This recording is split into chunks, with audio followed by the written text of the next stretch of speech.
All right, we are now live on YouTube. Hey, everybody, we got all kinds. Brad is here. Dracena Wines is here. Todd Smith is here. Everybody's saying hi to Stu. Hey, everybody. Hey, guys. Hi, Todd. We Like Drinking is here. Yeah, I'm there. You can believe that. I'm here. Stu's here. So we're ready to kick this thing off. Hey. Yeah, Jeff. Is my internet just super slow? Is that what's happening right now? Yeah, you're in California. Your internet sucks. Son of a biscuit. You sound fine to me, bro. I'm telling jokes, and you're giving me a chuckle 3 seconds later. This is going to be great. Oh, God. Jim saying hi to Stu. Hey, Jim. Hey, JVB. Cody's here. Hey, Cody. Look at all the people. Everybody's excited to see Stu. All right. Oh, hey, Jeff McKinney. Hey, Jeff McKinney. All right. You guys ready to kick this thing off? Yeah. All right. Let's get to it. Stu, same thing as last time. Not much has changed. We say pretty stable. We'll have some fun. We'll drink some wine. That'll be it. What's wrong with that? Not a thing. All right, here we go.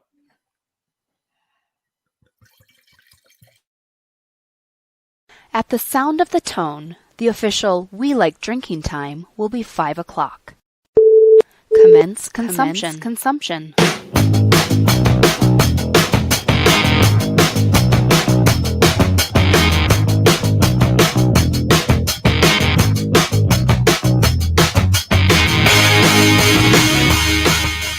This week on episode 307 of the We Like Drinking podcast, we'll be discussing fantasy football bylaws, barrel-aged Kit Kat bars, and we're talking fire and wine with Stu Smith of Smith Madrone Winery. So crack open that beer, uncork that wine, and let's get drinking!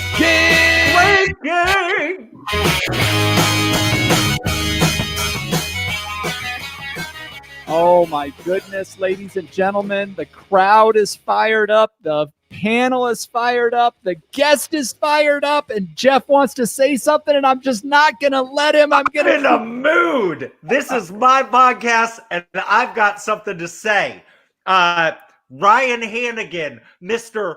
Focus on the beer. Let me tell you something. How about you focus on winning a game just once? Just once in your life. This guy, time after time, is breaking fantasy football bylaws. It's in the bylaws. You are not allowed to change your name during the season.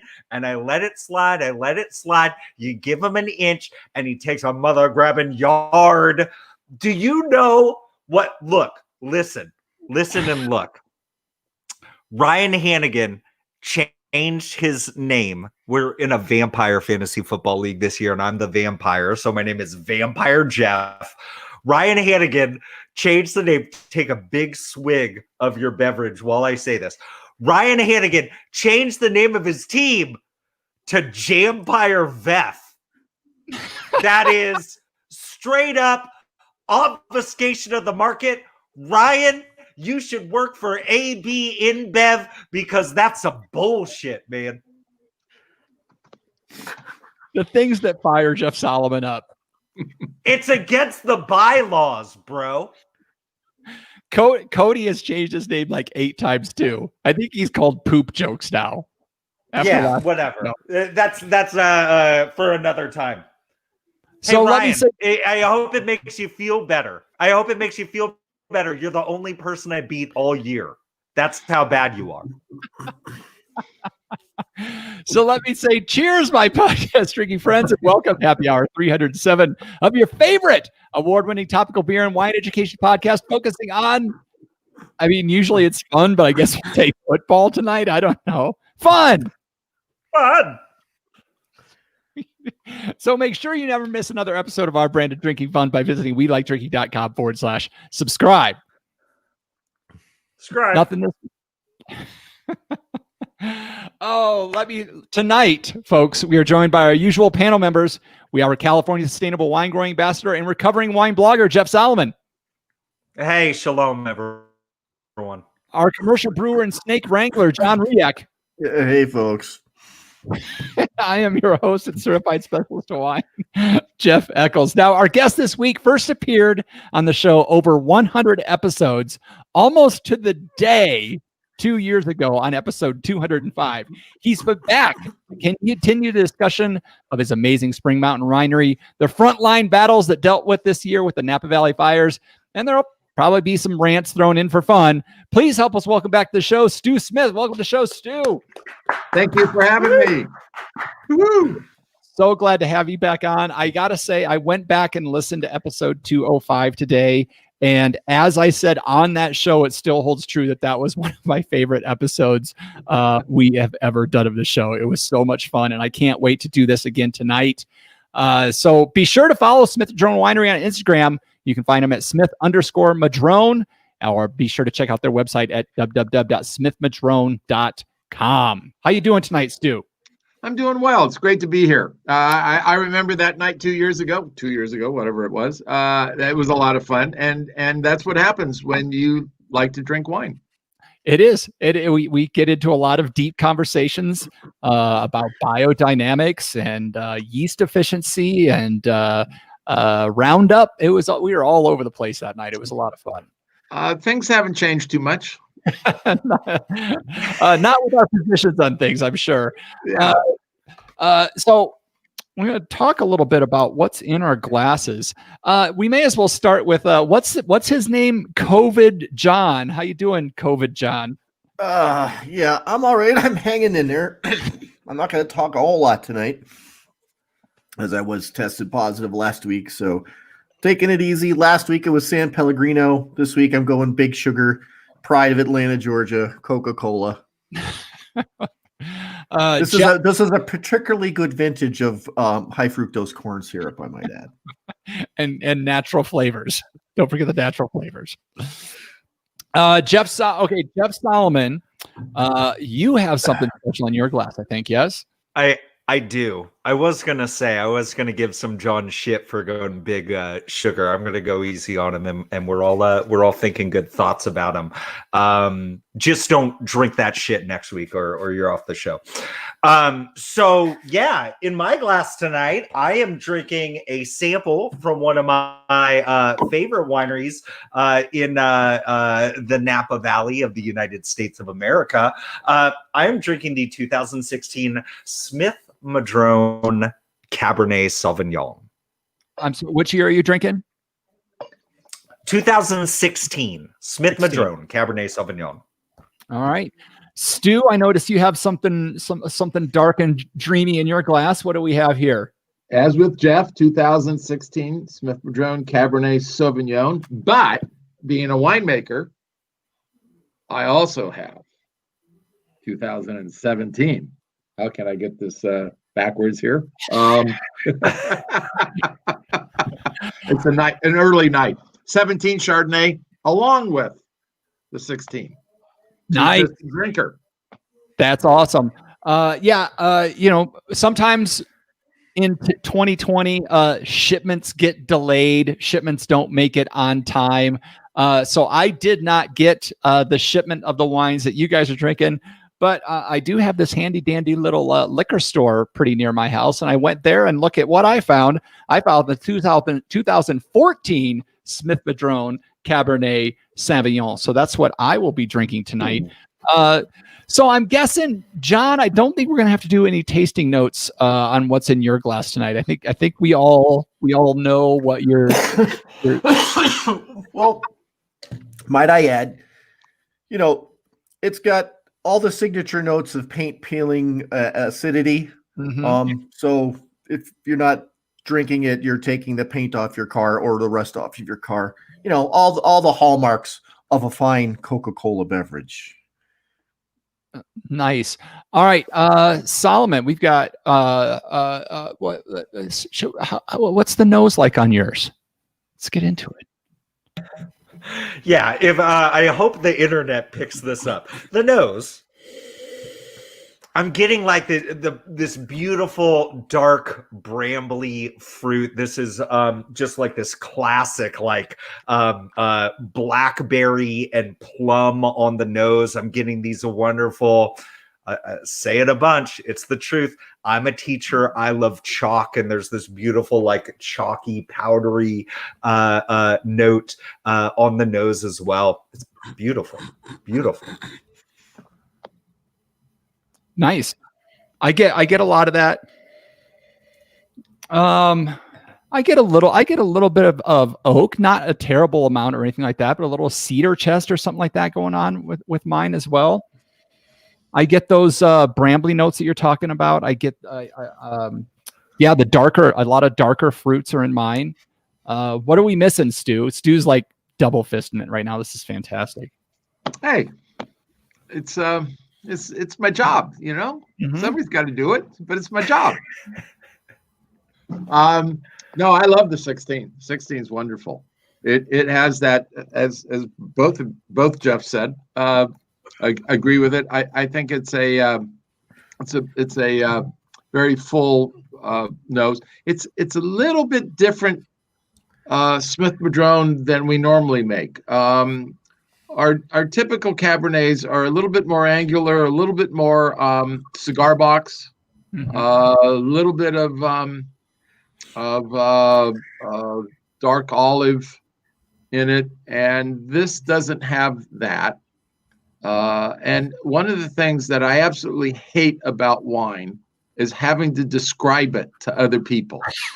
Okay, good. I'm glad we're starting off on the right foot with you there. Absolutely. I mean, that is the most difficult thing in wine is describing it.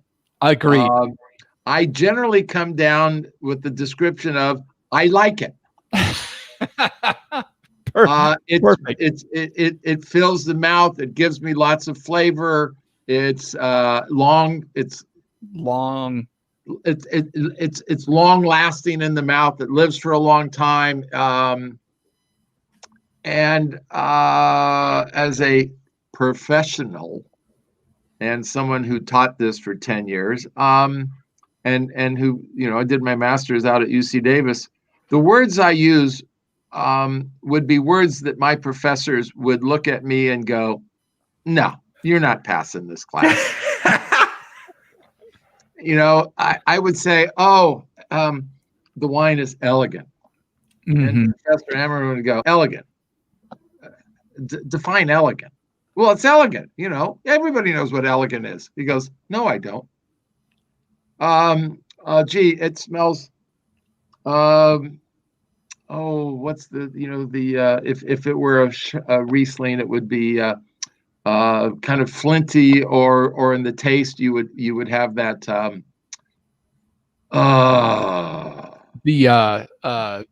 not gasoline, but the not fusel oil. Yeah, it could be fusel. But minerality, that's the word I was looking for. Minerality. And so somebody says, well, what do you mean minerality? Well, it's you know, and they say, well, it tastes like minerals. What minerals? Is it carbon? Is it copper? Is it, you know, basalt? It's mineral. And the professor would go, yeah, come on, get out of here. And I go, well, it's balance. Now, the balance is a word I actually like, and that there's something there. So it's balance. And one of the things I like about balance is that, for me, one of the best wines is when you smell something and then you taste it and it tastes like it smells. Mm-hmm. That's balance. Then there's balance between sugar and acid, oak, too much oak, too little, not enough, and layering and complexity. And again, I come back to this word like elegant or finesse. And Dr. Singleton would go, finesse. What's finesse? Describe finesse to me. And you're going, well, I know it when I see it. That doesn't work. But describing it is really hard. Yeah. And then you say, it's the terroir. Great terroir. Okay. Is that sandy soil terroir? Is that, kind of gumbo junk, terroir full of mud and clay and peat? No. And so really the whole issue is, in some ways, it's extraordinarily difficult to describe a wine to somebody else.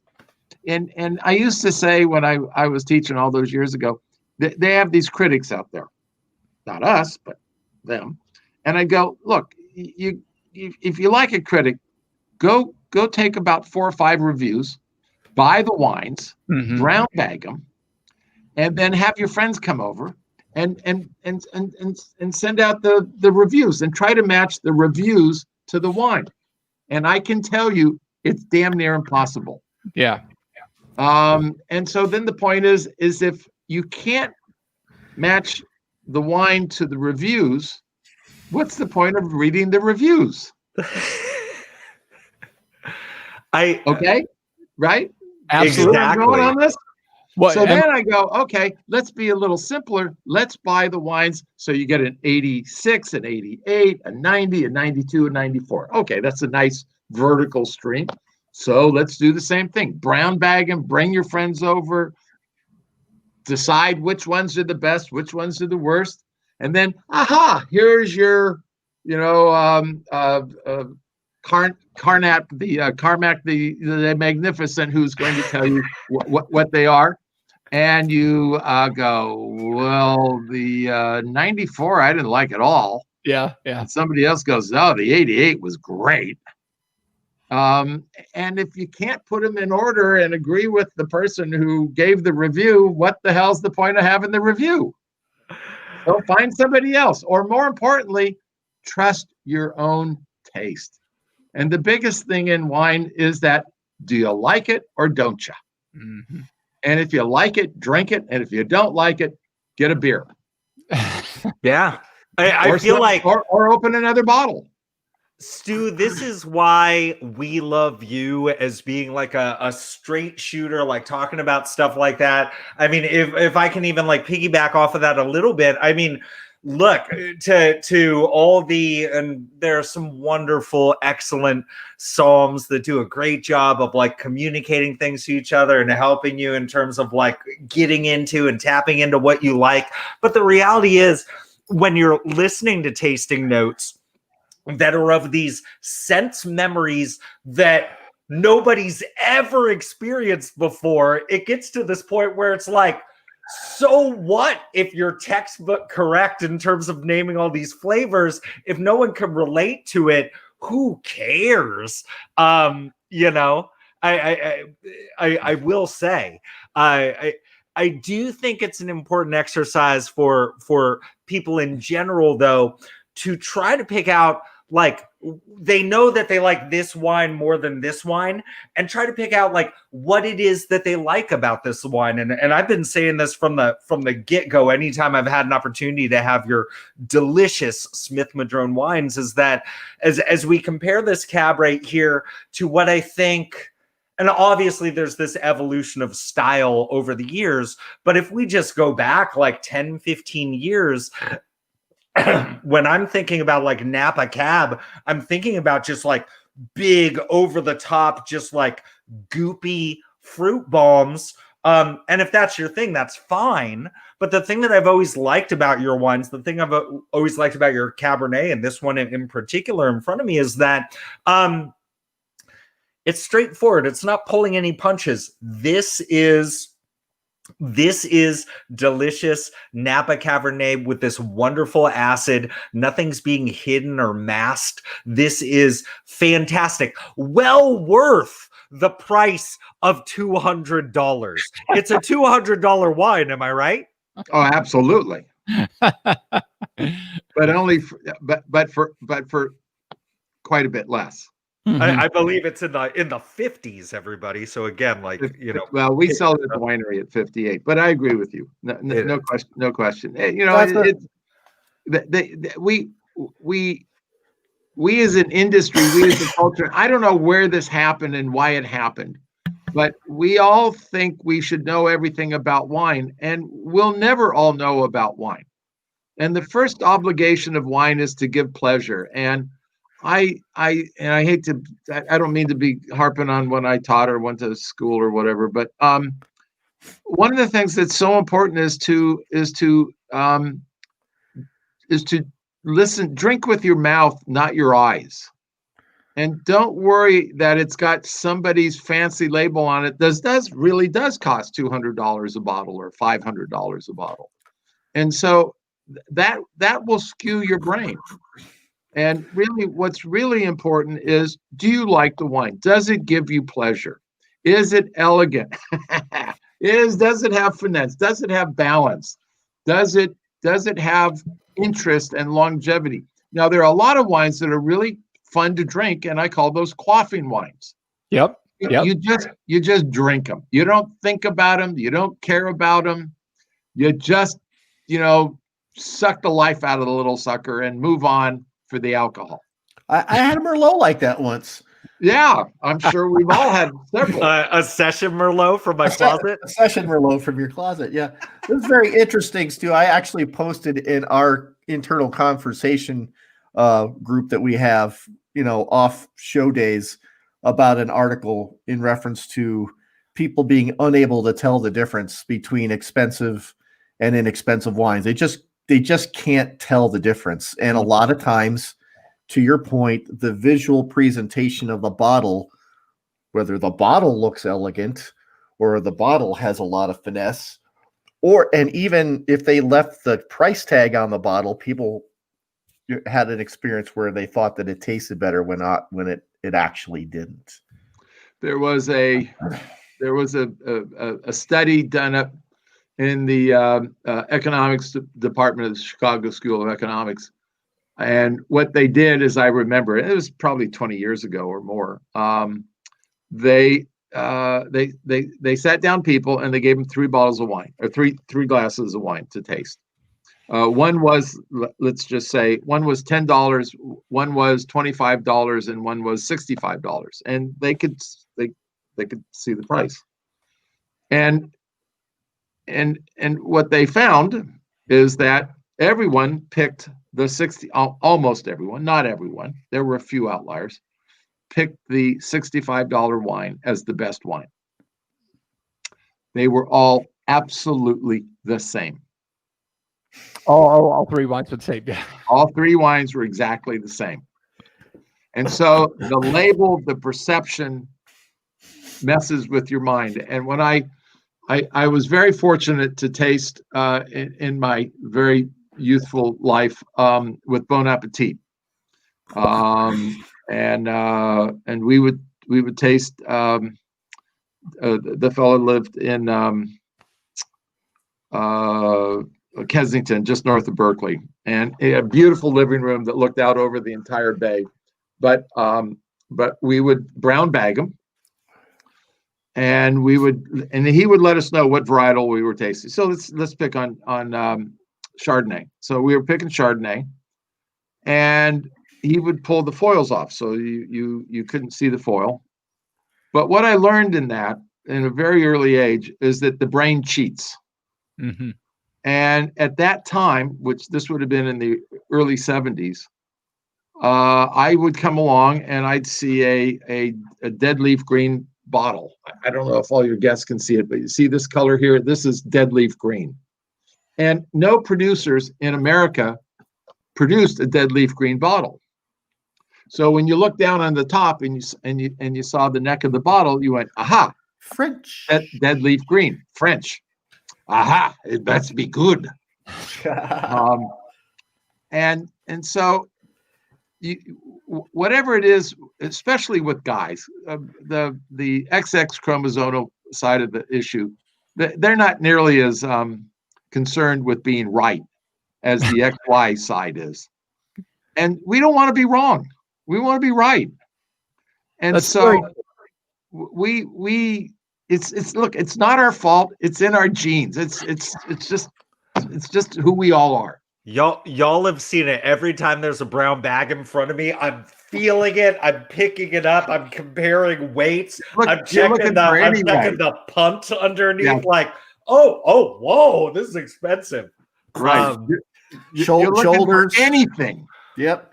Shoulders, slope, contour of the bottle. Yep. Anything. We don't want to look stupid.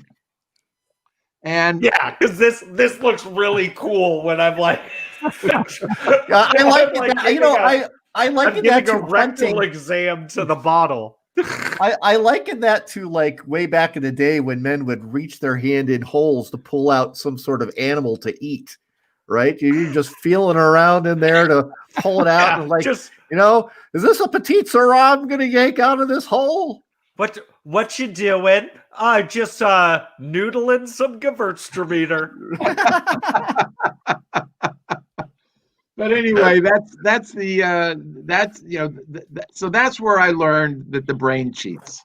Yes. And and to that point, for anyone who's actually listening, there's this wonderful Roald Dahl short story, and I think you can download it on the internet for no money. It's called Taste, and it was done a long, long time ago.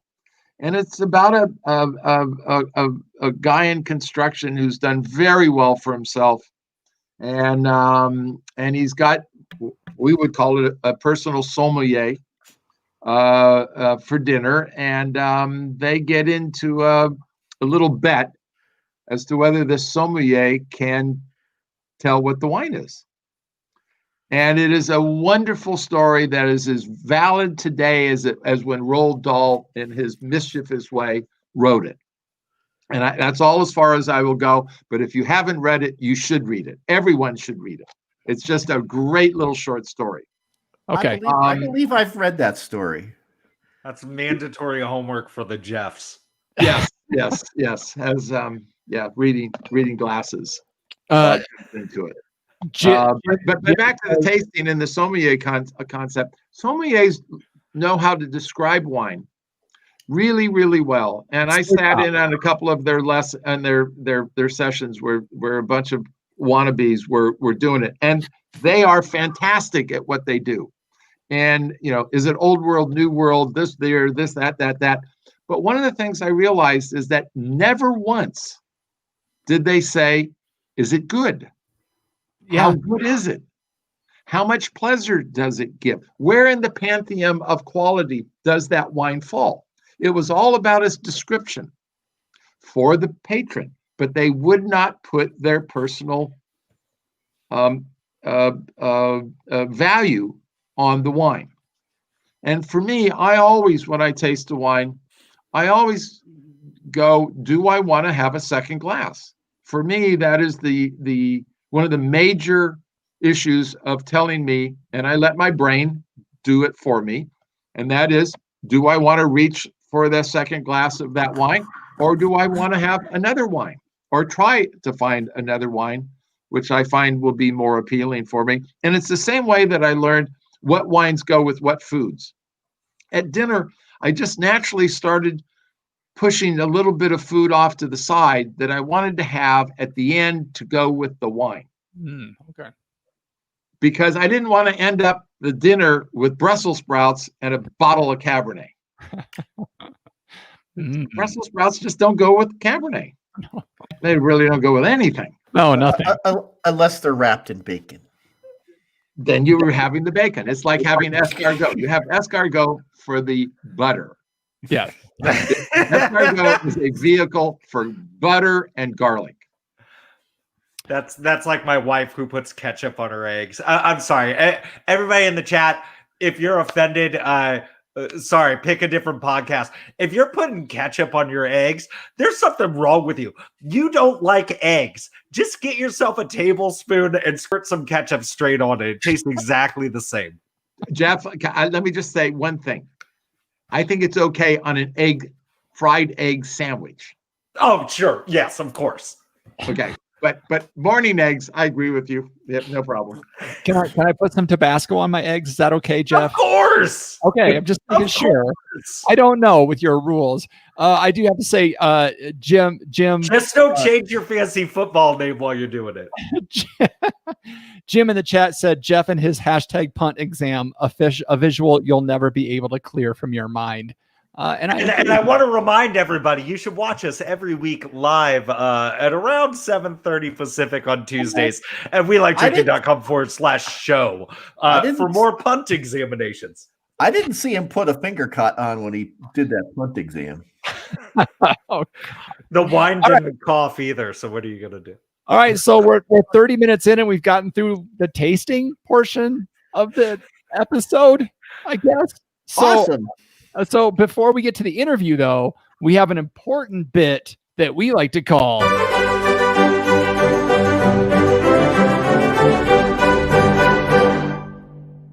I'll say it for him: wine, beer, spirit, or pop culture reference, where John is going to hack his way through a term, and the rest of us are going to try to tell if it's a wine term, a beer term, a spirit term, or some kind of pop culture reference.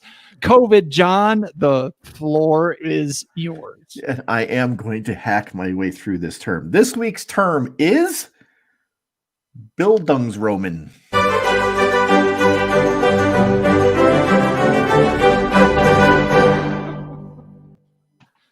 Bildungsroman. Bildungsroman. Bildungsroman. Bildungsroman. Yes. In the All time right. that it took for us to play that, we have 6 comments in the chat. Holy. All right. So this week, I'm going to go with our host first. And I know he's going to ask me for this, so I'm just going to spell it out. Yeah, and I'm just going to type it into the notes while you say it. All right, go for it. B-I-L. B as in boy. I-L. D-U-N-G-S. And that was G as in green. R-O-M-A-N. Bildungsroman. One word? One word. No umlauts? No umlauts, no tildes. No accentos, accents, no enys? No, yeah. Capital B at the beginning? No, not necessarily. The scary part is Jim spelled it right in the chat before John spelled it, I think. All right, so he needs to keep his mouth shut while these guys try to guess what this is. Todd Smith says, is that like a Beatles record played backwards? So I guess Todd's saying it's a pop culture reference. Bildungsroman. There's so many different ways to go with this one. This is too out there to be a pop culture reference. This is not going to be a spirit term. Man, my gut is saying wine term, but there's just something about John that's saying this is a beer term. So I am going to say that this is a beer term that has to do. Has something to do with sludge. This is a sludgy kind of word. And John has been sensing a lot of the sludge this week with the COVID. So I'm going to say that there's a beer term that has something to do with sludge. All righty. So we got a beer term from Eccles. Stu, what do you think Bildungsroman is? A wine term, a beer term, or pop culture reference, or a spirit term? What do you think? Well, you didn't say which pop culture, so I was thinking it was probably Egyptian pop culture for a Green New Deal.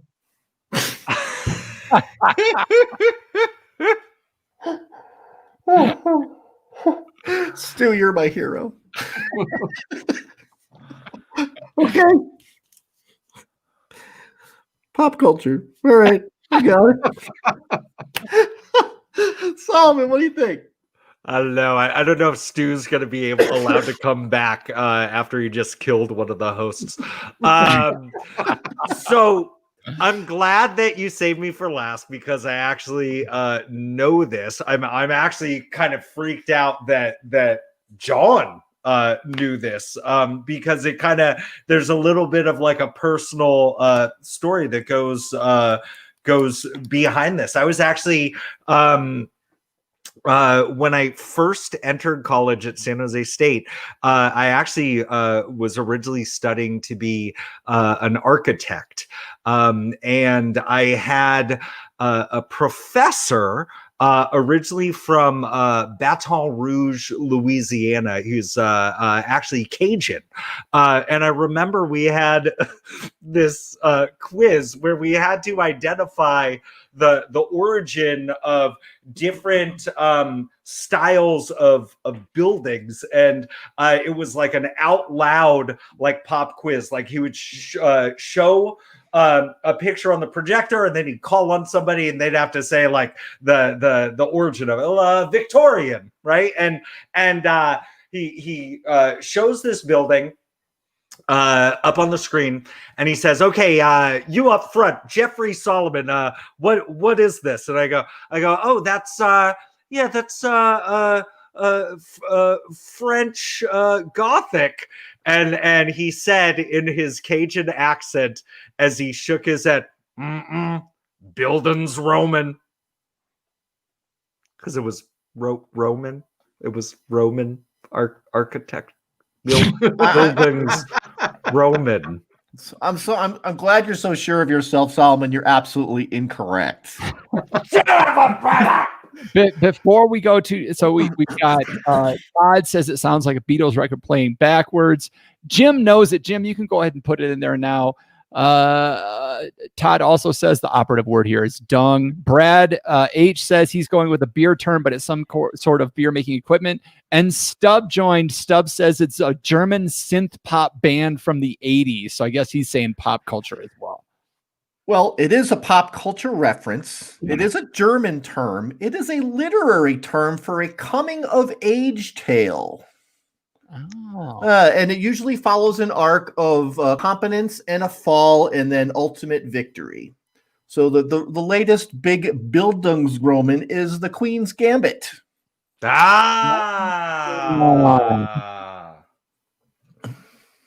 done. Excellent show. What's the word again? Bildungsroman? Bildungsroman.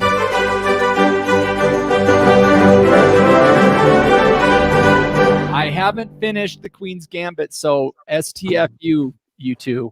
What are you doing, Solomon? Oh my God.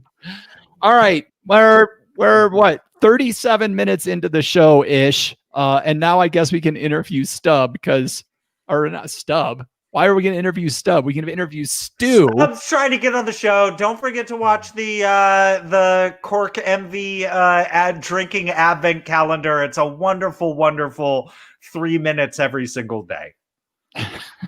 Quit coveting. Start drinking. All right. So Stu, 2 years ago, you came on the show. We talked about all the things. Folks, if you haven't listened to that episode, go back and treat yourself to it. It was a lot of fun. You'll get a lot of the inside baseball that we have talked about tonight. John was in love with the olives. Stu, not so much. Still am. Yeah. That's a top 10 show, folks. That's a top 10 show. For sure. And a lot has happened in the last 2 years. Obviously, one of the big reasons we wanted to bring you on was to talk about the fires that you had to endure, to go to war with. I mean, it came right up to your property, and as I understand it, slowly went around your property before moving on, thanks to a lot of the work that you had done to prepare for that. But a lot of what we consume in the media, especially in the news media, we get our information when hell is raining down on a location. But once it stops, the information stops as well. So I really wanted to just start off and just ask, how are you doing? How is Smith Madrone doing since the fire? And just where are you guys at with recovery? Oh boy. And the fire did. We were an island within the fire. If you look at the fire maps, we're at the center of the fire. It seems like where we are. We let me back up and say I think I need to do this with the 17 fire. And even back before that, I grew up in Southern California, and Southern California burned every fall.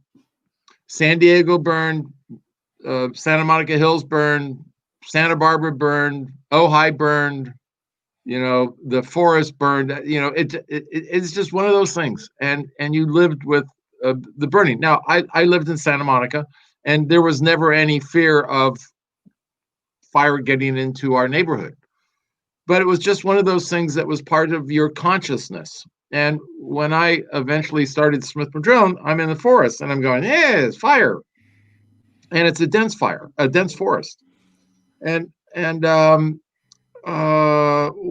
what became really, and so I've been clearing trees and small trees and brush, the underbrush, we would call it, the understory, out in areas that I wanted to slow the fire down, near our shop barn, near the winery, near our water tanks, near our water supply. And it was never with any idea that there was actually going to be a fire. It was just one of those things. I'm a Boy Scout. You are, be prepared. It's what you do. And in the 17 fire rolled around, and it was like, ooh, this is kind of serious. And we started taking a much closer look at what we were doing, and did it on Monday. And on Tuesday, I'm looking around and I'm going, we didn't do a very good job. So we went back and did more on Monday, the Monday's job, and then went forward. And I realized that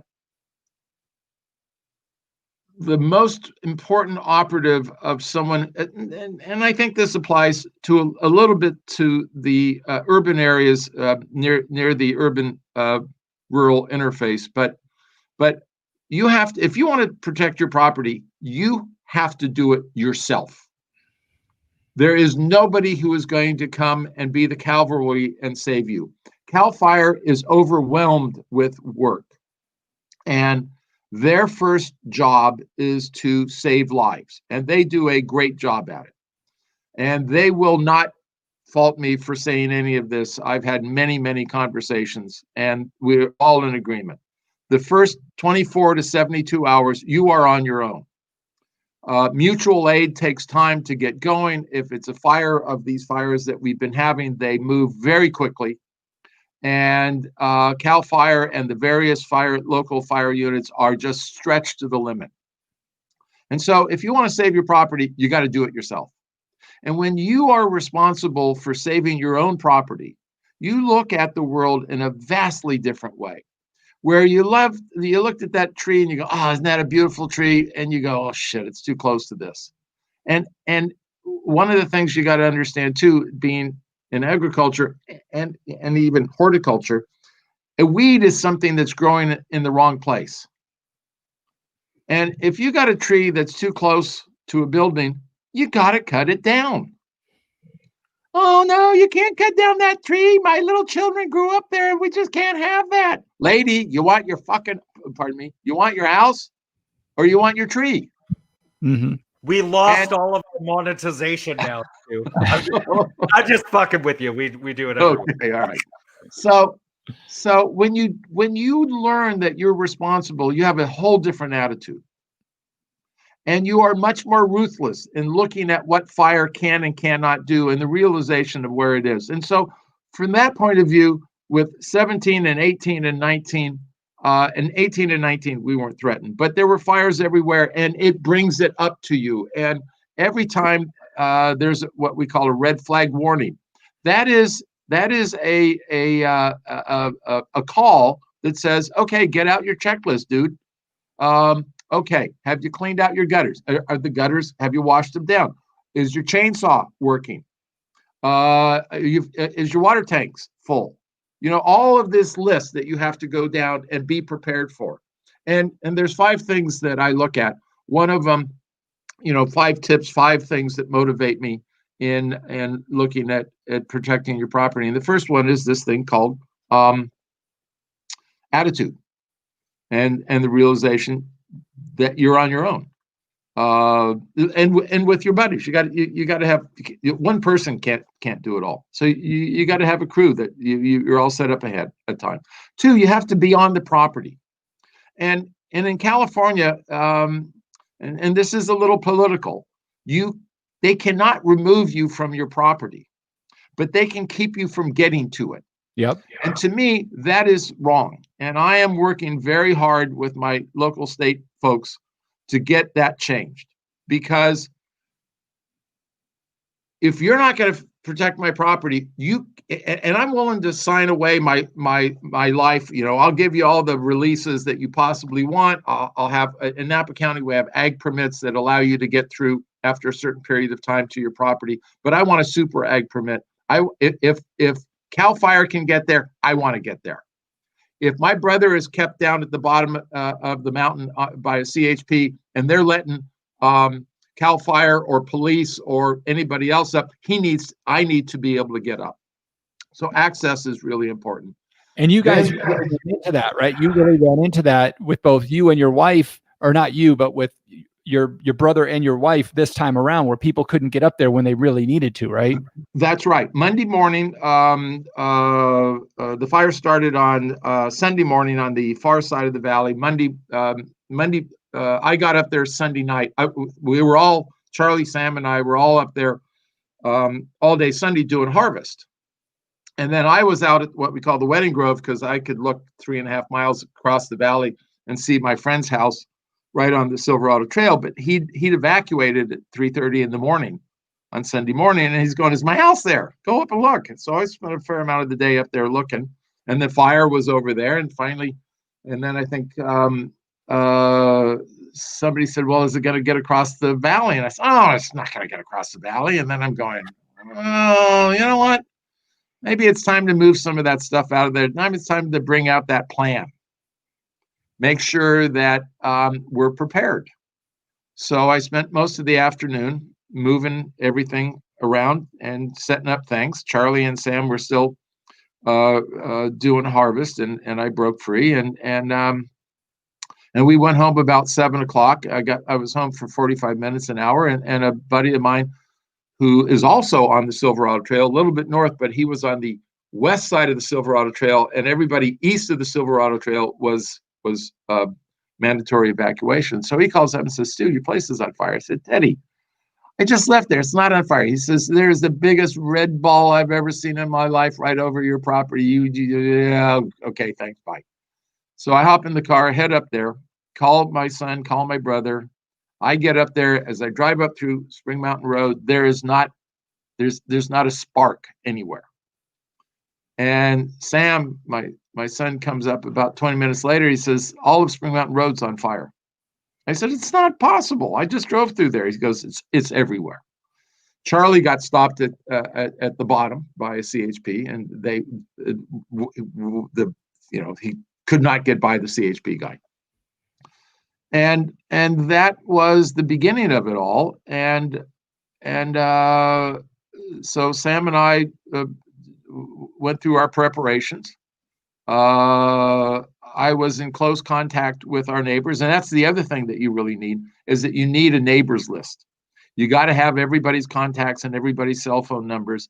And I hate to say it, you got to look at your supplier of cell phones, because there are good suppliers of cell phones and bad suppliers of coverage. And when you don't have coverage, it's really frustrating. So there were about 4 of us that were communicating that night, and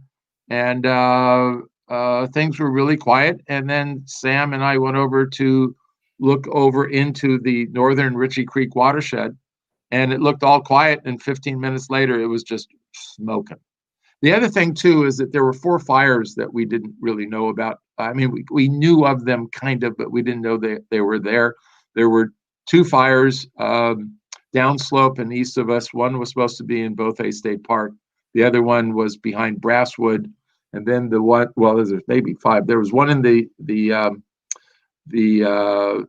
Spring Mountain Road canyon. That'd be the York Creek Canyon. And then there was another fire that was threatening my home, which is Julianne, my wife, was at, and there was a mandatory evacuation there at 3:30 in the morning. So that's south of us by several miles. And then there was another fire that was southwest of us.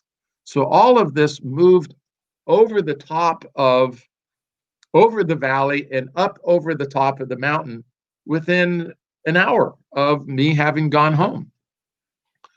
So that was pretty interesting. And then we had some pretty interesting issues down at the springs, which is where our pumps are and everything else. There are some beautiful redwood trees. It's in a conservation easement. We put in a conservation easement.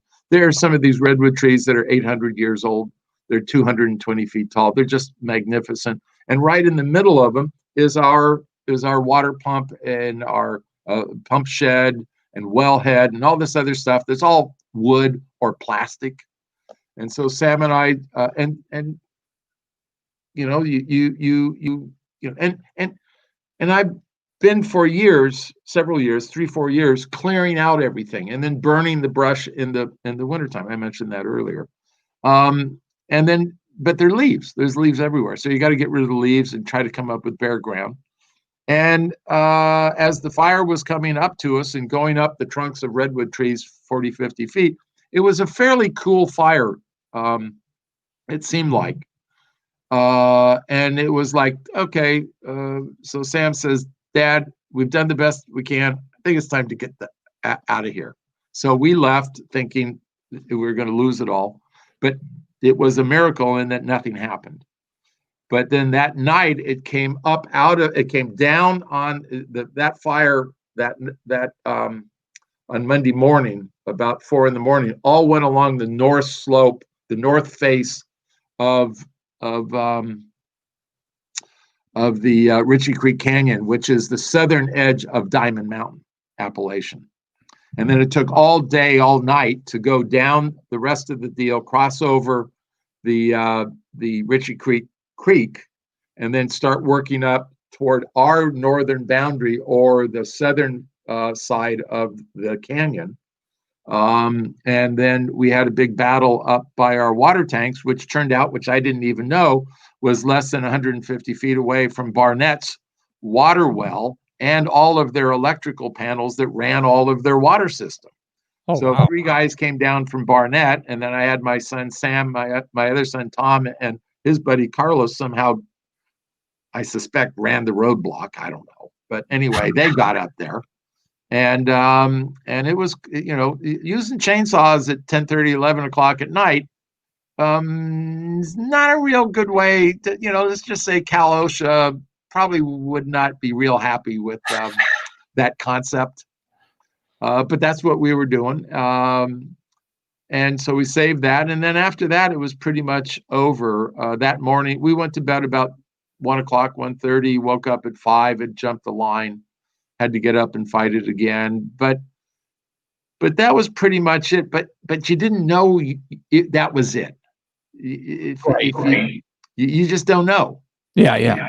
And it came up to our, as Jeff said, it came up to our northern line, and then worked a way around it. It was kind of like an army looking for a way to penetrate.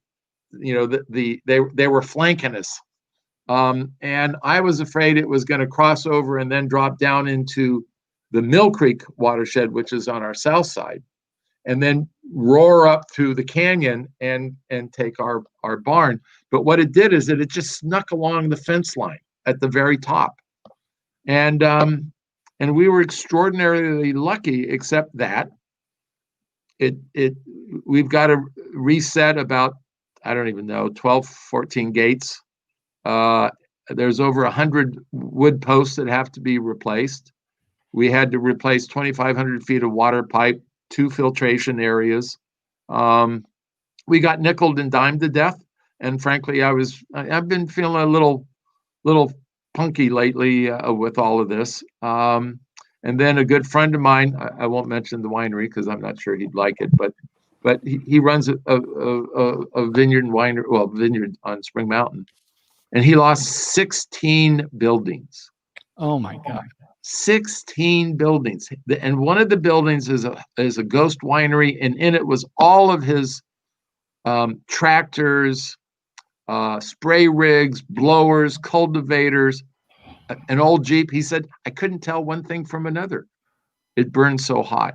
Oh, wow. And he's got to replace, he said, 40,000 vines.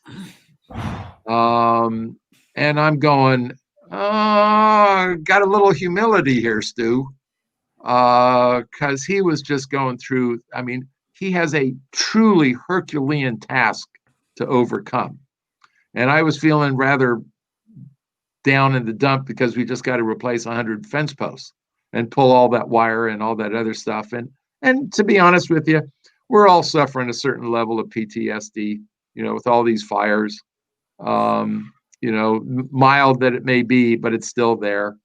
And then I have 3 immediate neighbors who lost their wineries, Barron's family, Sherwin, and Ritchie Creek.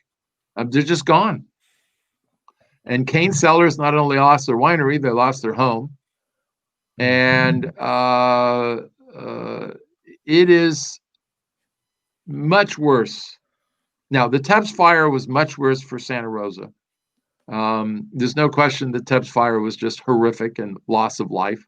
And we have to be really, really grateful that that no one was killed. And so that's a really, big plus. But so the fire started on the 27th of September. We lost power that night. As a matter of fact, before we got up there at PG&E, he'd already cut the power. We didn't get the power back until November 3rd, and we may get phone line, as I mentioned to you before the show. We may get phone service maybe by the first of the year. Now, the good thing is that the fire has done tremendous damage to property, but it's also done millions of dollars of worth of clearing of the forest. It's and the day or two after the fire, it is really there's a fascinatingly beautiful, brutal view of the forest, and the trunks are all black, the soil is all white. It looks like something out of a winter's wonderland in some ways, but you go, yeah, but there's something off here. And then what happens is that the forest starts dropping, the trees start dropping, the branches drop, and all of a sudden the forest is reinvigorating the fire season, if you would, with all of this fuel that's there. And the first, during the fire, there's a sound to the fire, and it's kind of like a beast that's roaring and says, "I'm going to get you."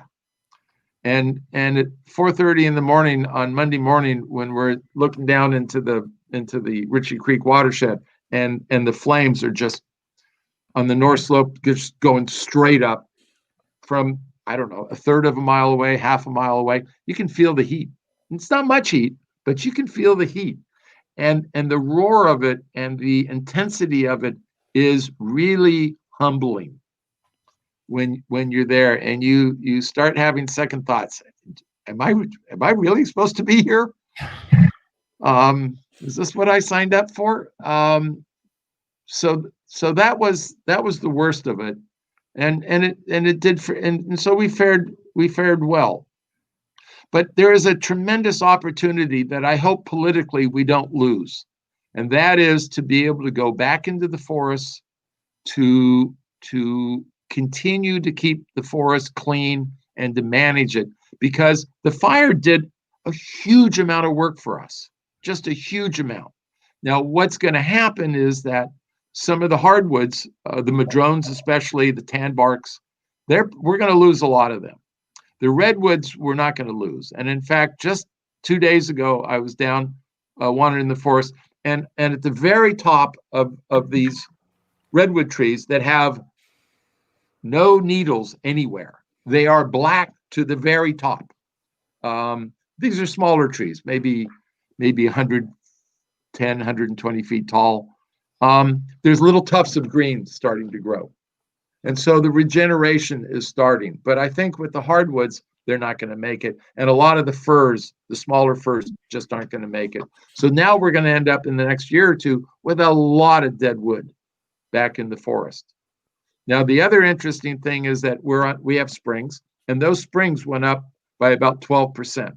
and this is one of the things that most people don't understand, is that our forests, which are mismanaged, are clogged with plants, and those plants absorb lots of water. Yeah. And that water thus doesn't go into the creeks and streams and rivers. And in the fall, you can see a little bit of that happening when the trees drop their leaves. And you'll get a little bit of a kick up in water outflow. But with a fire, it's just a major deal. And so, and that a lot, from research that I've read, that this fire will have an effect on the outflow of water for the next 20 years or so. And so that's a good thing, but we have an opportunity to learn to manage it in a way that we don't know how to manage. And it's kind of interesting in that Native Americans burn the forests on a regular basis. Aborigines in Australia burn their forests on a regular basis. But we kind of European tisk, whatever we are, we looked at them and go, they're a bunch of idiots. They don't know what they're talking about. We're not going to listen to them. And they know they knew how to handle it, and we need to listen to them. And just last week, Sunday, I was over in the Healdsburg area, just up in the hills off of West Dry Creek Road, and I was at a controlled burn, and we were doing a controlled burn on a Sunday morning, and it was great. And in some ways, Sonoma County is way ahead of Napa County in this stuff. They're really doing a good job. And so that is my hope, that out of this crisis will come the ability for the private sector, government, state, federal, whatever, come together, and we can learn to we will find the fortitude, I should say, to manage the forest properly. Now, I'm not saying that the climate change doesn't have an issue here. It does. But climate change is like turning around that super tanker. We can do something about the forests immediately and have an immediate impact on future fires. And climate change will take, a generation to get that super tanker turned around and going in the other way. So that's kind of my view of it. And I'm excited about the future with the forest. I'm also dreading it because I know that politics is going to get involved and just muck it all up. Obviously, that's what they do best, right? Yes. Yes. John. Yes. Question? Well, I would be remiss if I didn't ask about the Picheline olive trees. How are they doing? Perfectly. Except, John, last year we had a bumper crop. I mean, there were olives into December. And this year, there's not a single olive on those 22 trees. Not one. Not one. What was that? When do olives generally flower? In April, right? April, early May, and we had rains that time. And olive trees, for whatever it is, and I am not a well-versed olive grower by any means, but they cannot stand water during bloom. And in fact, if you have a olive tree at home and you don't want olives on it during bloom, just get your garden hose out there and spray the tree down, and no more olives. Okay. Todd Smith, watching live, wants to know, this fire was more devastating for the wine industry than the Tubbs fire. Is that correct? Yes.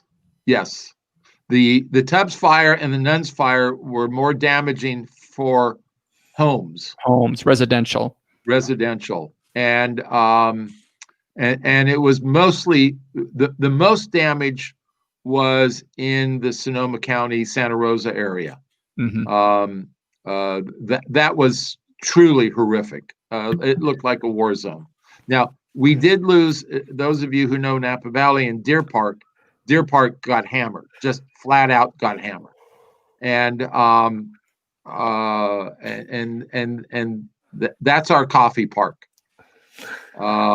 But for the wine industry, Spring Mountain probably took the hardest hit. I think a third of the wineries got burned. So you've got Barron's, Sherwin, Ritchie Creek, Con Creek, Flying Lady, Newton, and there's one or two others in there. So somewhere in the neighborhood of eight or nine wineries on Spring Mountain went. But the vineyards generally don't burn, and without vineyards on the mountains, it would have even been worse. My understanding, as I like to say, I read it in the newspaper. The last fire that went through that the West St. Helena area was in 1870, so that's been 150 years, and it was just a question of time before it took off and went. And the real issue now is, what are we going to do to keep it from worse? Now, here's the other thing that people need to understand about the great state of California. Whereas I like to say, we don't even qualify as the third world status. Our insurance for the winery renews in August, and our insurance company sent me the only proposal we got for insurance at 1:30 the day that it was going to expire, and the bid was 540% higher than the previous years. What? And that may be the single highest thing that we spend money on. That was that high insurance. And after this fire, most people think the insurance industry is just simply going to walk away, and it'll be like earthquake insurance. You simply can't afford it. And that gets back to my original thing that I started talking about, which is that you have to be responsible for your own property. Yep. Because when you know it's at risk and you're the only one, you do so much more to save it than if not. And when it's underinsured or you don't have any insurance, then you really want to protect it. Right. Yeah. And the insurance commissioner of California, I understand, only allows a 7% increase in insurance premiums increase. And so the insurance companies, and I don't blame them, are going, are you kidding me? We can only go up 7% when we went from $100 million a year to $7 billion a year in payouts. And they're going, screw you, we're out of here. Mm-hmm. And this is where, we've got to get some smart people in there, and we've got to start getting people to, get their property in a way that it can be managed properly. Now, sometimes if you build a house or a winery in a bad spot, and a lot of these places that burned were in bad spots, but we didn't think about this stuff. The county, Napa County anyway, has said, look, we understand this issue. In the past, if you lost a home or a winery, you had to build it in the same footprint, in the same area. And Napa County, thankfully, said, look, we understand that. We're going to let you move with as little or no regulation as possible, so that you can resite your home, your winery, in a place that is safe or safer or defendable. And one of the things that turns out, and it was, believe me, no forethought, our winery is just situated in a really good spot. There's vineyard all around us, and what little hill there is blocks us from the really tough north winds.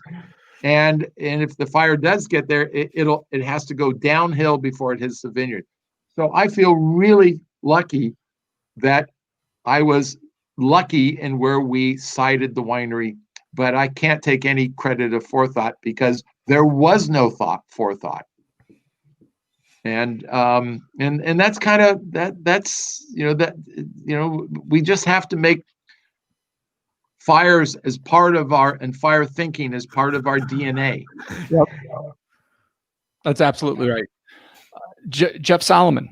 Yeah, it was just I got a lot of thoughts going right here, and that's one of the great things about having Stu on the show. This is why we love you, Stu, because I'm so happy that you're here to talk to us about your first person account. I grew up in the Santa Cruz Mountains. I grew up in Ben Lomond. That's where I'm rocking my Santa Cruz Mountain Strong sweatshirt right now. And I just really appreciate you sharing that because, my biggest inconvenience during the fires was, I was feeling for my friends that I knew in other places that were in danger, but it was really, we couldn't go outside, And so I appreciate you sharing that. Man, this has been a really, really weird year, Stu. And I just wanted to know, can you share with us some positive vibes? What's the best thing that's come out of 2020 for you? I don't think I've ever been, I don't think anybody's ever thought about that because there's nothing good out of 2020. There's got to be something. Your triumphant return to the We Like Drinking podcast. There we go. I like it. I'll take it. Yeah. Let me say one other thing about the fires before we go off too far, and that is I'm down at our auto parts store on Main Street, and the guy that runs it is a friend, and also is a volunteer, been a volunteer firefighter for St. Helena for years. So his name's Dan, and Dan said, "Well, how's it going?" I go, Dan, I lost weight. He goes, "Oh yeah. You didn't eat anything, did you?" He goes, "No, I didn't eat anything. How about drinking?" "Oh, we drank everything we could get our hands on." And he goes, "Yeah, that's the way it is. You got so much adrenaline going in you that food is not an issue. But liquids, keeping yourself hydrated is super important." Yep. And so I thought that was a real interesting one. And then the other one is, and frankly, it's only been for the last maybe week. I live off of throat lozenges. If during you were talking about the smoke, down in Santa Cruz area. And by the way, you guys got overshadowed. I drove up the coast not long ago, and there were some pretty horrific fires down there. Boulder Creek was wrecked. I'm still I think about my buddies back there, and it's rough. But yeah, hey man, you want to talk throat lozenges? Are you a Fisherman's Friend guy? Because I am. I don't know what a Fisherman's Friend guy is. Everybody go pick up some Fisherman's Friend throat lozenges. They're the most disgusting flavor ever, but it will clear your shit up in seconds.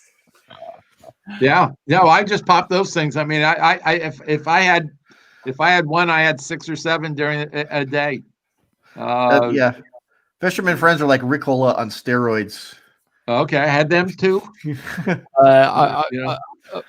Former guest Amber Burke and Todd Smith are both saying that a positive of 2020 is that the 2020 Riesling verticals have been released.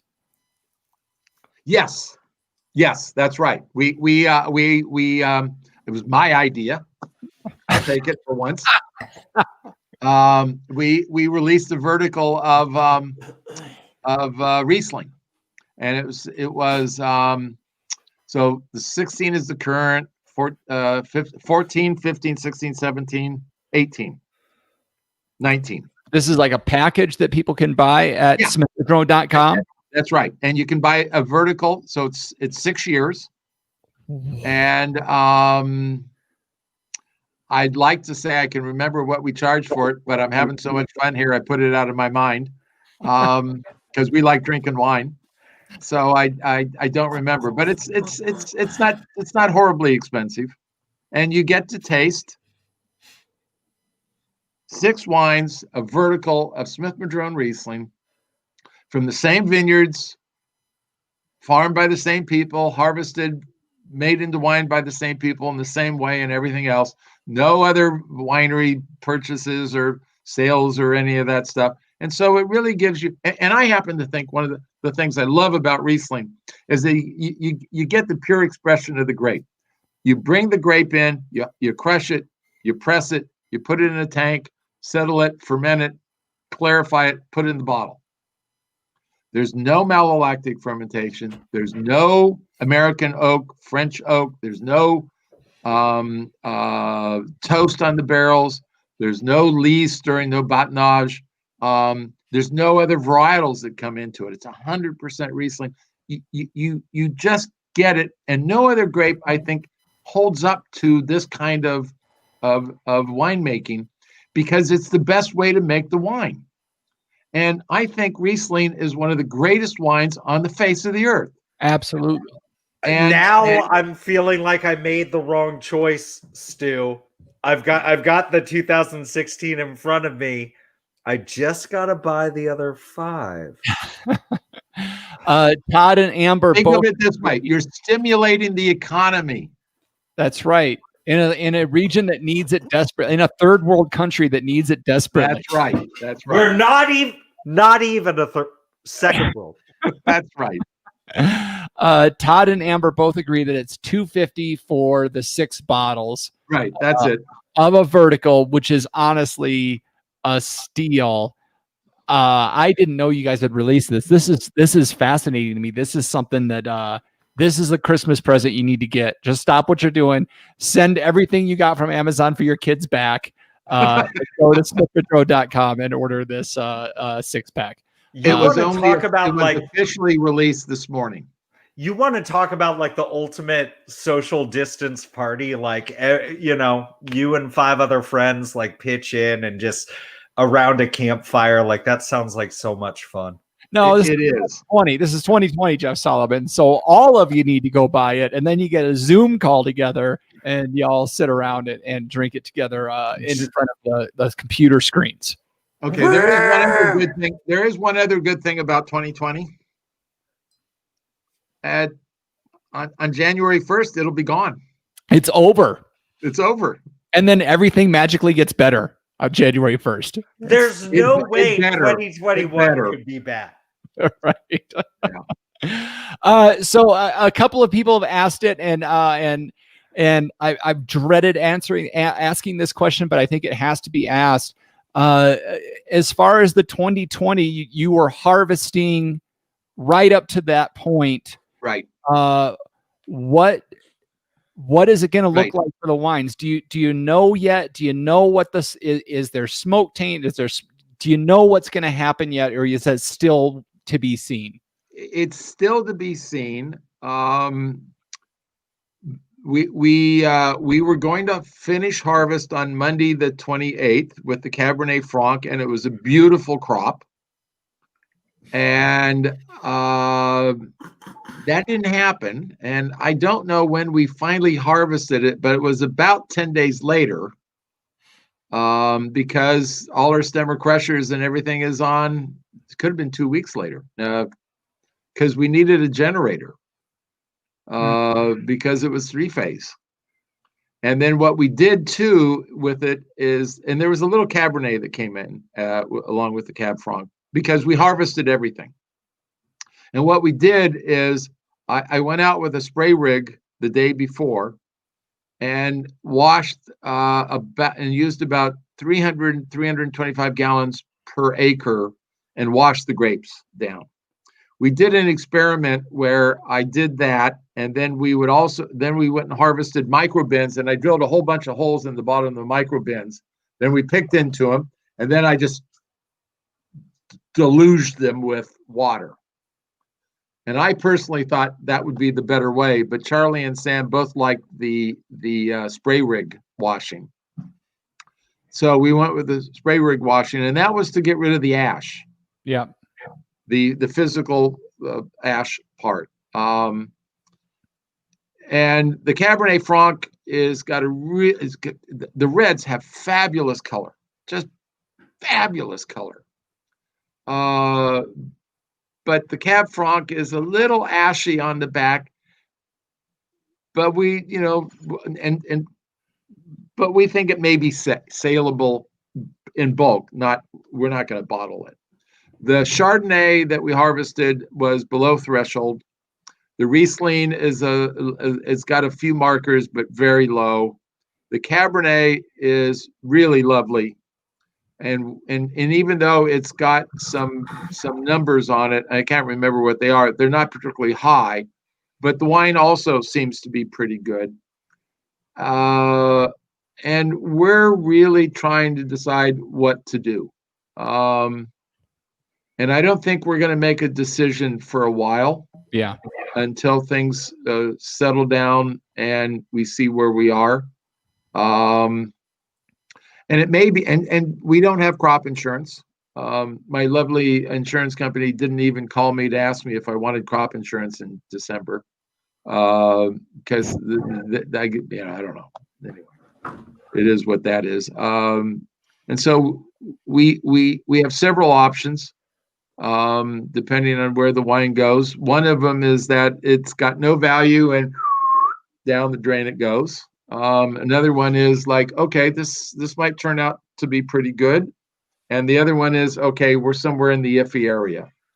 And the question is, from a business point of view, do we want to put a wine out in 2020? And the overarching answer is that we do not.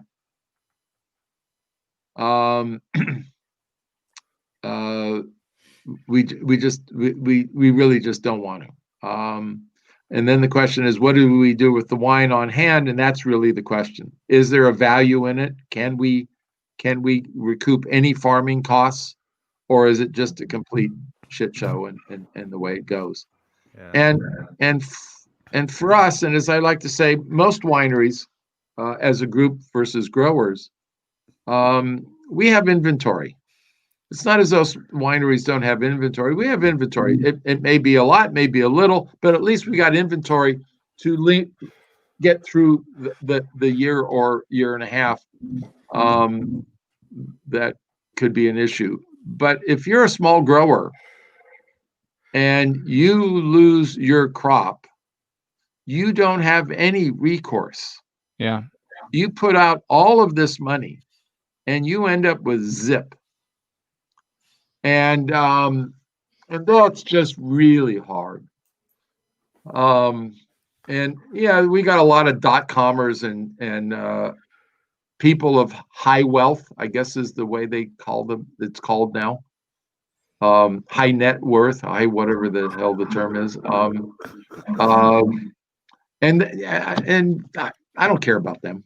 They but I got a lot of small, friends that have small vineyards, and this is like kind of up close and personal, and this is going to be hard. And everybody thinks Napa Valley is this kind of uber wealthy place, and the people that are wealthy are uber wealthy, and then there's a whole lot of other people who are just kind of normal people, and this is it's going to be a big wallop. The other issues that are out there is, those that have crop insurance. Kind of interesting. Napa County has 60%. 60% of growers have crop insurance. Sonoma County, I think, has 68% crop insurance. And strangely, Lake County has 80% have crop insurance. Now, crop insurance it's not going to get you whole. It just keeps you out of the poorhouse, maybe. At the highest premium, as I remember, I've done it for a couple of years, but the most you can get is like 50% of Napa Valley average, or your county's average. So it's better than a poke in the eye, but it's not a way to make a living. And for us, it's just part of the. It's one of the things about the wine business that most people really, they talk it, but they don't really internalize it. And that is, wineries are agriculture at their base. Yep. And being in agriculture, you have to be, as I'm fond of saying, you have to be an eternal optimist and at the same time an eternal pessimist. And you have to live with those two extremes, and that's hard. And it's times like this where your pessimism has to be just shoved down and crushed, because if you let the pessimism grow, you're going to bail. And that you can't do that in farming. You have to get up and fight, another day. And so that's where the eternal optimist has to take over and win. And farming's a bitch. Yeah. Wow, Stu, thank you for answering that question. I know that was a tough one, and this goes back to when these fires break off and things like this come up. You hear a lot of people talk about support the area, go buy their wines, and that's not a short-term request, right? That's a long-term request, because they need our support, not for a month. Like, we need to keep going back, and we need to keep getting that money out to these folks that are trying to make it through. I mean, by tomorrow, I'm probably going to have 6 vertical Rieslings coming my way. But, we need to keep supporting Stu and supporting all the wineries in these regions. And since this show has started, there's been so many devastating natural disasters throughout the country that we've said time to go support these folks. But we need to keep that in our heads when we're looking for what we're drinking. We've talked about mindful drinking on the show before, and we need to have mindful purchasing as well, and purchasing to support people as well. Sorry, Jeff or John, we're so far over. If you guys have one more great question, go for it. I'll go with you, John, first. If I talk, I'm just going to cough, so I'm going to defer. Okay, I thought you were going to say cry, which would have been so much more emotional right now. But you had to COVID F it up. Jeff Solomon. Oh my God. I'm glad I clammed up when I did. Stu, thank you so much for sharing all of this. I was about to bust in with, let me tell you how to run your business, which I don't think is appropriate.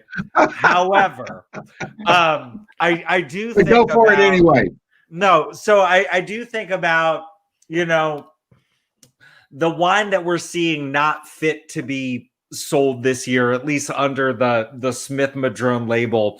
And I'm thinking about, things that we can do with it, and like bring in levity, but also, maybe creating awareness and raising money for charities. I would love to see some sort of, and you allude to the younger folks that have wealth, and they're looking for money to burn, and they're looking for opportunities. Why not, go reach out to those wineries that have this wine, that it's good wine, but they just can't have it in their heart to sell it under their label this year. I was envisioning, Stu, like drilling the holes into the vat and wetting everything down to get the ash out. And I'm just saying, I'm throwing this out there free of charge to anyone who wants to do it. If you want to buy up all the bulk wine from this year and call it Ash Hole Winery, I think there's an opportunity there. Oh Lord. Okay. I'm going to respond in a very inappropriate way, in that I've always wanted to. I'm following your lead, Jeff, and I always wanted to, and my family will not let me do this. So, but if anybody else wants it out there, it's yours. When the Japanese nuclear power plant went up, I wanted a label with a picture of Mount Fujiyama in the background and a nuclear cloud going up behind it, and it would be called Radiation Red.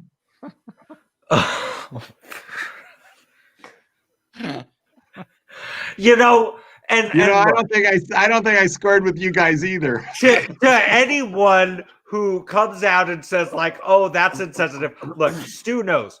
We live in California. How many labels allude to earthquakes on the label? Like, it's all good, man. Like, and that's what, this is the other thing, coming back to why we love Stu so much, is that we talk a lot about the hoity-toityness of the wine industry, and like those that would be like, oh, well, I would never. But the reality is, like, wine and beer, and I guess spirits, they're supposed to be fun, and they're supposed to bring us together, and so they're supposed to, we talk about it as being the social lubricant. They get that conversation going, and I don't think there's a better testament to that than what we have tonight on episode 307 of the two-time, it could have been three-time, we just didn't apply this year, award-winning podcast. I love this. I love this show. This is the greatest thing ever. Okay, one real quick deal. In 2008, we had a similar issue with smoke. And it wasn't as bad. And it was the first time we ran into it. And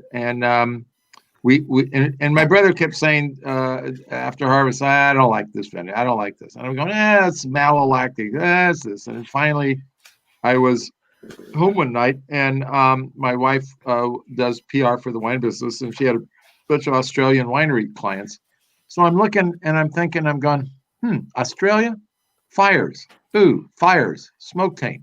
So I did a literature search, printed out a bunch of stuff, went to work the next day and said, Charlie, let's look at this stuff. And we both went, ooh, this doesn't look good. So we took a sample and went to our lab, and they came back and said, look, on a scale of 1 to 10, where 1 is like licking a dirty ashtray, you're about an 8, 8.5. It's really not bad. And what we did is we decided to sell off the entire vintage because we didn't like it. It just was not what we wanted. And we're not interested in selling stuff we're not proud of or want to drink ourselves. And we were able to sell it off in bulk, which got us a little bit of money because it was 2008 was a very short vintage. And there are a lot of people out there who make a lot of wine, and a little bit of wine going into a whole big deal isn't very important. And our wines had good color, and so the negatives of it, which weren't much, didn't outweigh the positives, and we were able to sell it and get some money for it. Now, it was nowhere near what we would have gotten had we sold it as wine, nor was it near what we would have got had we sold it as grapes, but we got something. And we didn't have to sell a vintage that we were not proud of. And we don't want to do the same thing with the 20 either. The other issue is that in a strange way, it's also really horrible for those who harvested early and didn't suffer any smoke taint because the vintage is tainted. Mm-hmm. Yep. And so what do? I mean, we have to make a living. We got to put bread on the table, and it's hard. And so I know that there are numerous wineries in Napa Valley that did not crush a single berry. Not a single berry came across their crush pad. And so the production level of wine out of Napa Valley in 2020 will be minuscule. And no matter how good it is, it's going to be, it's got a tough road to go to get the consumer to accept it. Yeah. So. All right, Stu, man, thank you so much for coming on the show. That was a lot of great information you gave us. Unfortunately, everything has to come to a close, and so it's time for us to call.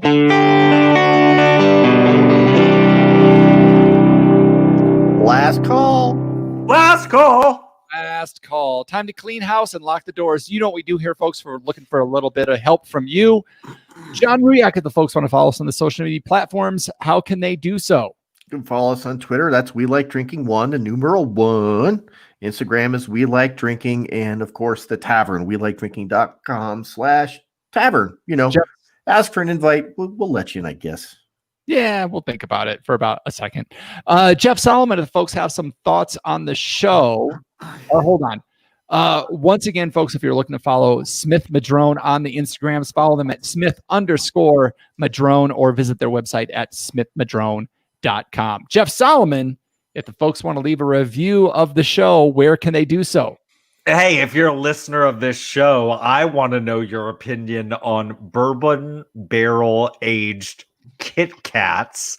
And so let us know in your review on Apple Podcasts. Give us a 5-star review and then tell us how many stars you would give bourbon barrel aged Kit Kat bars. I've never had one, but I'm giving it 5. And if you've done all that, can you look into a little bit more? Consider becoming a patron of the show, whereas for little as $1 a month, you can help keep this train rolling. You can do that by visiting welikedrinking.com/pledge. All right, folks, that was a hella long but hella informative episode. I hope you enjoyed it as much as we did. But we've reached the time of the show where I get to say, okay, panel, let's get one last thought around this table. What the hell did I just say? One last thought around the table. Okay, everybody, squinch your eyebrows. All right, let's try that again. Okay, panel, let's take one last trip around this table and get some final thoughts before we shut off the lights. John Ruyak. Through my difficulty the last week, I've had a couple of a nice break every single night, and that's been talking to my grandson via Zoom or whatever, on my wife's iPhone.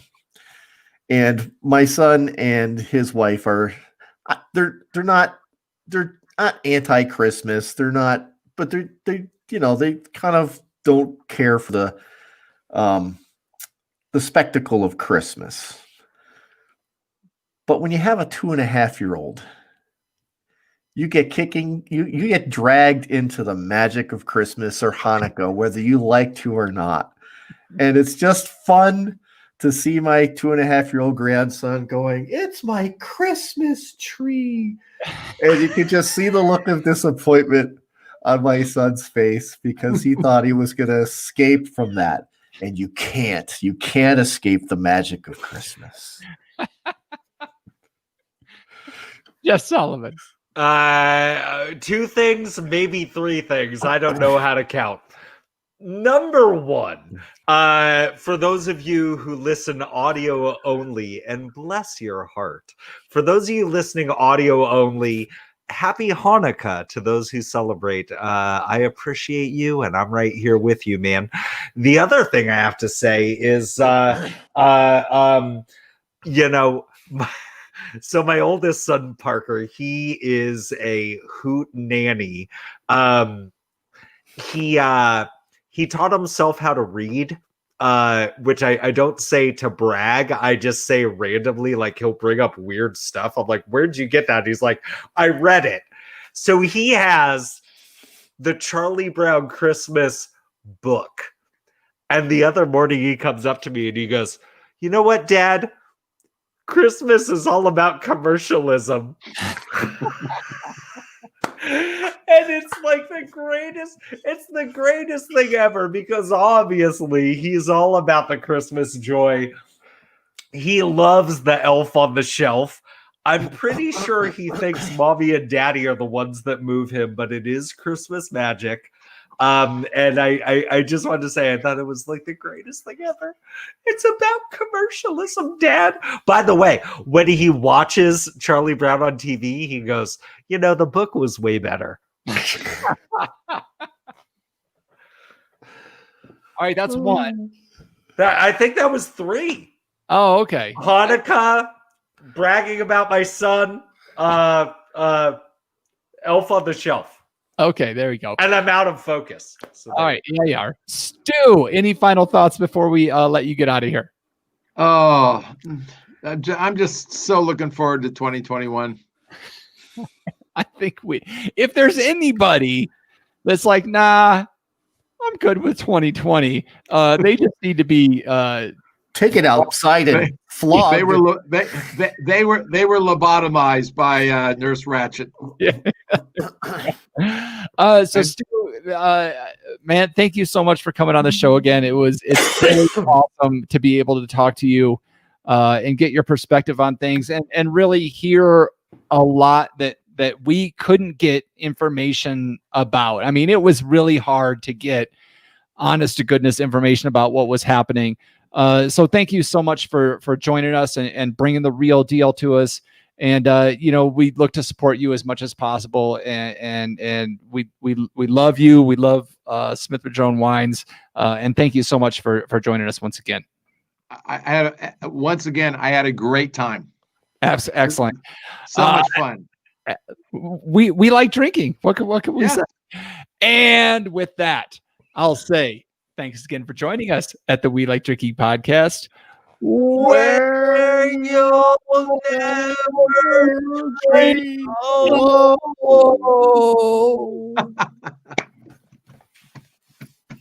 Oh my goodness, Stu, thank you. That was so much fun. The comments were blowing up. I could not keep up with everything. There's Chris Mahana Kwanzaa from Rhett, Jaded Children Like Ourselves from Jen. Brad sent us off with a thanks to Barrel Bourbon Age Solomon says Rhett. That's a little disturbing.